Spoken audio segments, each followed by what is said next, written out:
Hello, everybody. Thank you for inviting me.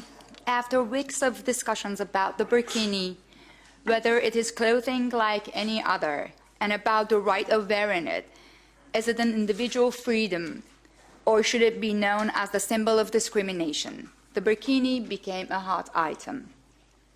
The burkini and the veil in general is not an innocent piece of clothing.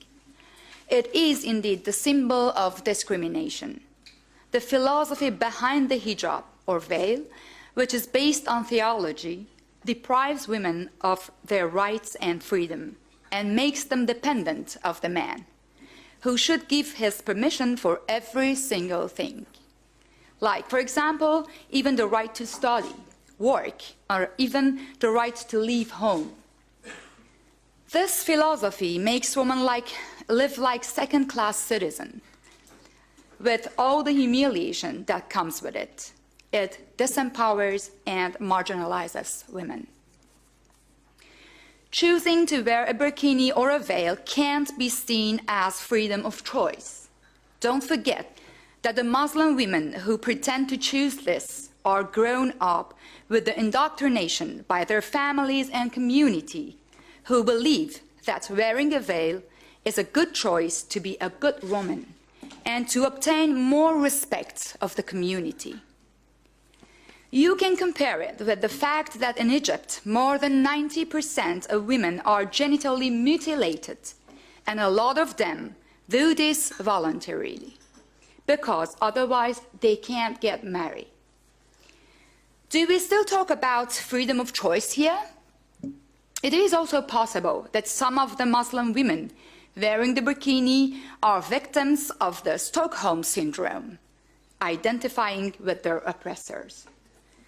Liberating women from discrimination doesn't happen by defending wearing a burkini, but by understanding the philosophy behind it and by throwing it off forever.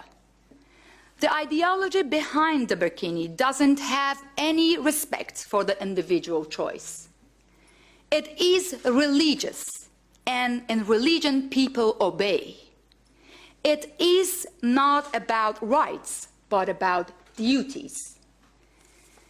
Based on my own experiences in the Islamic Republic of Iran with similar cases, I don't believe that wearing a burkini helps Muslim women from conservative families to go out.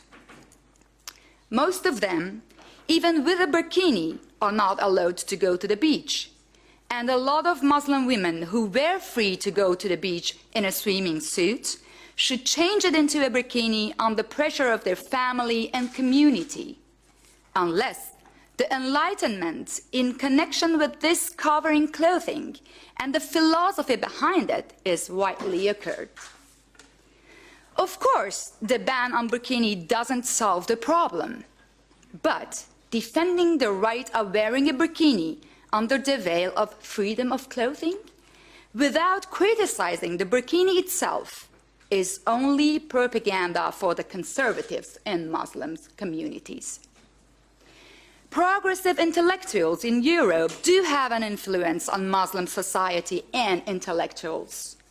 When some women in Muslim societies criticize the burkini as a symbol of discrimination, while some progressives of the West and inheritors of the values of the Enlightenment defend the right to wear a burkini without criticizing the ideology behind it, those women in Muslim society will be under pressure and become more isolated. This approaching gives more power to Islamism as well, and the consequences of this more powerful Islamism should not be ignored for the sake of world peace. Equal rights and positions for men and women should be our priority for women's sake and for a better future of the world. Now, defending so hard the right of free clothing while Iranian women who are victims of the mandatory hijab in Iran and are fighting already for 37 years against this, even with the risk of being jailed, has been forgotten for the Western politicians like Ségolène Royal, the French Environment Minister, and Christian Defrane, the Belgian president of the Senate, who don't make it easy for Iranian women by putting a scarf for their official visits to Tehran. They give a very disappointing message of ignorance to Iranian women who keep on hoping and fighting against any kind of discrimination. Thank you for your attention.